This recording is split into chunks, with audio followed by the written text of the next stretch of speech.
Welcome back to Broken Electronics. I'm Lee, and it's wonderful that you could stop by here for a little while today. Now, what are we going to do with this time we have together? Well, look at some old Apple computers, of course. And I think probably the best thing for me to do will be to slide out of the way here, and let's take a look at the true stars of what I am planning out to be a little series on Power Macs. So behind me here you see four different Power Mac G4s. To introduce them, on the far left, from late 1999, the Power Mac G4 AGP graphics, better known to everyone as the Sawtooth. Next up, from early 2001, the Power Mac G4 digital audio. After that, from mid-2001, the Power Mac G4 QuickSilver. And then finally on the end here, from early 2002, the Power Mac G4 mirrored drive doors, for obvious reasons there. Now, there are three Power Mac G4s that we do not have here. One that I do not happen to possess is the Power Mac G4 PCI graphics, aka the Yikes. I have a couple of Power Mac G4 gigabit Ethernets, but I'm not going to include those. And I also have an Power Mac G4 MDD Firewire 800. That's not going to be part of this. What ties these four together is that all of them have been significantly upgraded. In some cases, very, very heavily upgraded. So what I'm proposing to do here is to take a look at these machines and compare them with a combination of benchmarks and real-world tests to see which of these, ranging from 1999 to 2002, is at this point the most powerful and the most useful in today's world. What with the upgrades, that's not absolutely certain what it's going to be. Now, what's at stake for them? Well, I'm planning out where exactly these machines are going to live ongoing. One of them is probably not going to get booted up a whole lot, but we'll find out. Now, for today's video, before we dive into the benchmarks, my plan is to go into them, open them up, and cover what they were when they were initially introduced and what kind of upgrades have been done. Each one of these machines, with the possible exception of the digital audio, was the lower end of the line. Digital audio I really don't know because I did not do the upgrades. That one I got upgraded. But the others, well, the Sawtooth was a 450 megahertz PowerPC G4. The QuickSilver was a 733 megahertz single PowerPC G4.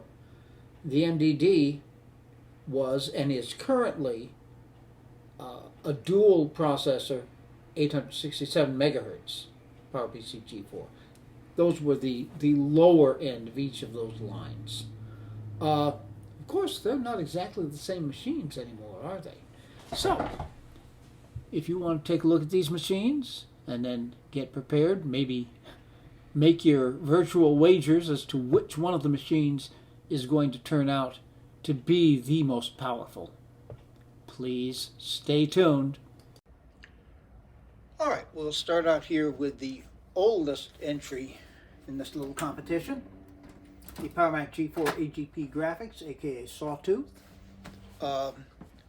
aka the world's most powerful Sawtooth. Now, of course, you can refer back to that entire series of videos. You will see exactly what I did to the machine at that point. I don't think any of these machines had maxed out RAM. I have in fact maxed out all of the RAM. The Sawtooth can accept 2 gigabytes total of 100 megahertz SD RAM, and that's what's got in there. This is the big one, the processor. That's an OWC 1.5 gigahertz G4, so more than triple the speed of the processor that was in there originally. Another big one, this massive graphics card that you see here, is 128 megabytes of video RAM, which is crazy for the Sawtooth, which originally came with, I think, probably 32. All right. Now, you're not going to be able to see the other cards in here. There is a FireWire 800 card, which I stole from the QuickSilver. There is a USB 2 plus FireWire 400. So we have multiple FireWire 400 as well as the 2 FireWire 800 ports in the card. And in here, as you can tell from all of the cabling going on in here, and as you'll remember, I don't do cable management. This has got a PCI SATA controller card, which is powering one SSD over here, and that's the boot drive into Leopard. And you've got 2 additional SSDs over here attached to the ATA66 lane.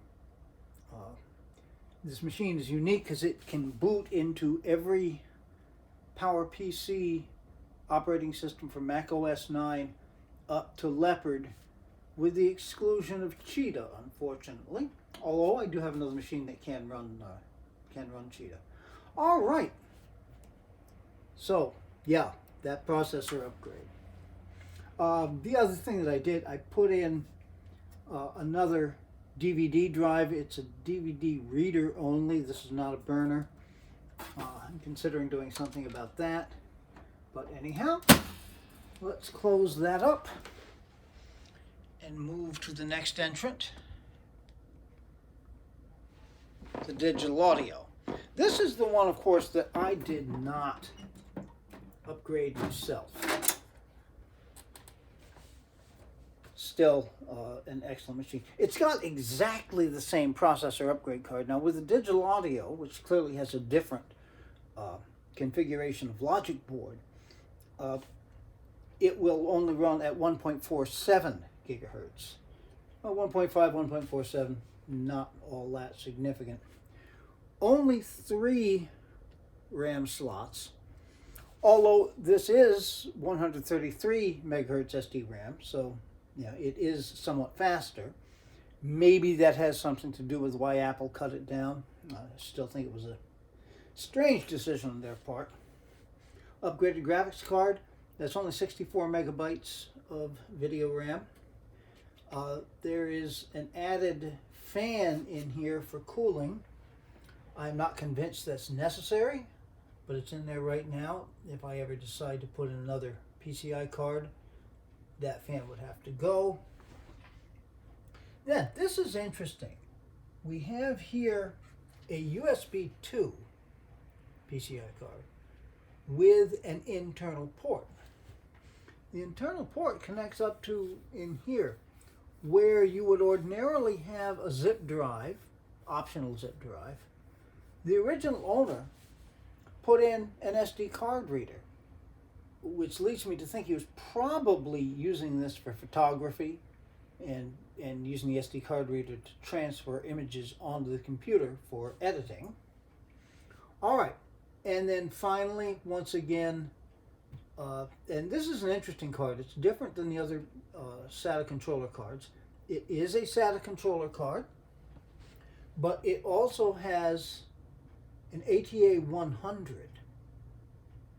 So the drive here is connected via ATA 100. I have added an SSD, And then there's another drive here, connected not to ATA 100, but connected via. Oh no, that's okay. That's SATA. Now, yeah, that other drive is a SATA drive. I'd forgotten, haven't looked in here for a while.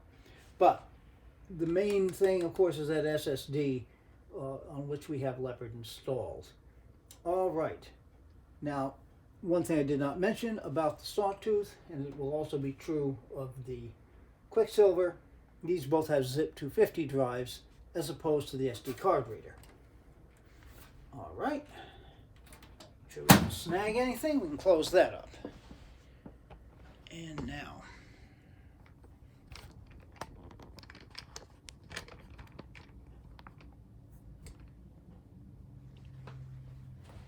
the QuickSilver. Let's see if you can actually see that. Now the QuickSilver too. QuickSilvers share the same logic board with the digital audio. This too has an upgraded processor. It originally was the 733 megahertz low-end PowerPC G4. I replaced that with a dual 1 gigahertz and added in this fan, which does make it pretty loud, I will say. Same logic board, so the same three 133 megahertz RAM slots. Here we have a 128 megabyte, what I think is an ATI Radeon 9600 graphics card. Excellent graphics card. We have here, look, see what I've got. Yes, this is the USB 2, which also adds 2 FireWire 400 ports in addition to the 2 that are built in. And the recent addition here, working FireWire 800, which I am still very, very happy about. And, of course, you can't see it based on all those things in there. We have the PCI controller card. It can accommodate 4 separate drives. I have 2 SSDs attached to it, one for Leopard and one for data. Then we have an SSD here that's attached to ATA66. That's got Tiger and OS 9. As I've pointed out in the past, OS 9 does not have drivers for SATA at all, so you've got to put the OS 9 installation onto an ATA card, ATA drive. All right. And then, finally,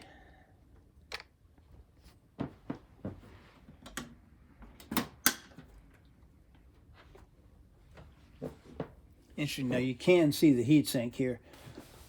Processors, the size of the heatsinks, if you go back to the heatsinks that you saw on the G3 blue and whites, they were minuscule.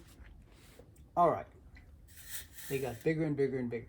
As I say, this is the low end. All of the MDDs had dual processors. That's just the way they came out. And the processors have become much, much faster. This was the low end, 867 megahertz PowerPC G4s. 2 of them. All right. The RAM. Now we've now gone to DDR SD RAM, so a distinct improvement in the RAM there, and we're back to 2 gigabytes. Why Apple made that decision, I'm not exactly sure. I am suspecting that a lot of that had to do with the higher demands that were being made on the computers as things went along here. Okay, we've got an ATI Radeon 9000 with 68 megabytes of video RAM, a worthy card for this machine. Here is our SATA controller. There's only one drive plugged in currently, I could plug in another one easily enough if I needed to add data or reconfigure in some other way.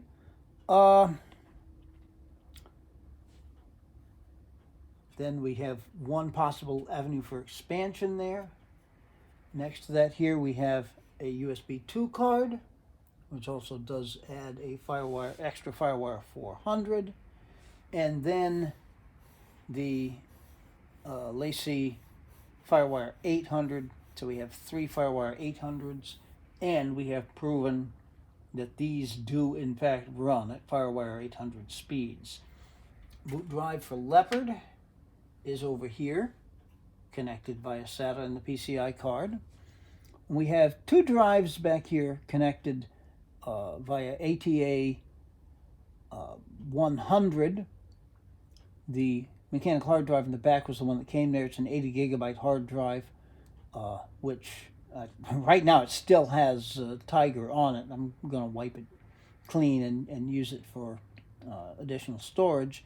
And then the SSD right in front of it there, that's got the current Tiger and OS 9 partitions. Again, as I was saying, exactly as I was saying with the QuickSilver, you have to put your OS 9 on a SATA drive, so on an ATA drive. So each of these machines does boot into OS 9, and there is a drive to hold that that installation connected via ATA 600 in the older machines, and ATA 100 here. Well, all right. Now I think we can say at this point that should be sufficient for the overview. We're going to be seeing a good deal more with them. I can close that up. All right, now, my intention, unless I, of course, change my mind, for how we're going to proceed with this little adventure. I was perceiving this as a single elimination tournament. And I'm going to start out with the oldest of the machines, the world's most powerful Sawtooth down there, squaring off against the MTD. That should be interesting. Then the second installment would be the digital audio and the QuickSilver. I'm really interested in seeing which of those would take the prize. What is the more significant processor? Is it going to be the 1.47 gigahertz single G4 or the dual 1 gigahertz G4s? Interesting thing there. All right, that would be the second. I may do one with a loser's bracket and then winner's bracket, and we shall see who's crowned the champion. In any event, I think we can wind up this video, so please be good to other people. Other people deserve it and need it. You are all good people. That's what you really need to be. We all really need to be. So be good to yourselves. You deserve it. You need it too. We'll make this world a better place yet. Since it isn't yet, take very, very good and careful care. And we'll be back with you with the rest of this series. I hope you're looking forward to it as much as I'm looking forward to making it. So, until those videos are out, this has been Broken Electronics.